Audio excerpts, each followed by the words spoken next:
আসসালামু আলাইকুম। Sanitary team থেকে সবাইকে স্বাগতম।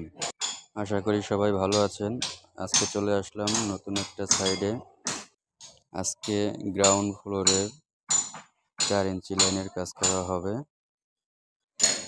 এখানে ফ্লোরের ঢালাই দিয়ে ফেলবে, তাই আমাদের 4 ইঞ্চি লাইনগুলো আগেই করতে হবে। গ্রাউন্ড ফ্লোরের ঢালাইয়ের আগে 4 ইঞ্চি লাইনের কাজটা করলে ভালো হয়।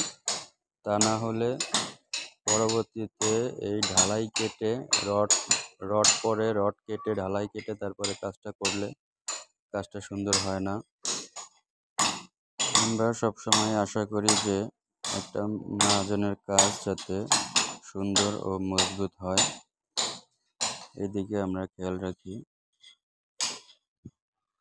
কারণ একটা কাজ করলে দীর্ঘস্থায়ী এবং সুন্দর হতে হবে। এখানে ড্রয়িং অনুযায়ী আমরা কাজ করতেছি, কিন্তু ড্রয়িংয়ে একটু পরিবর্তন হয়েছে।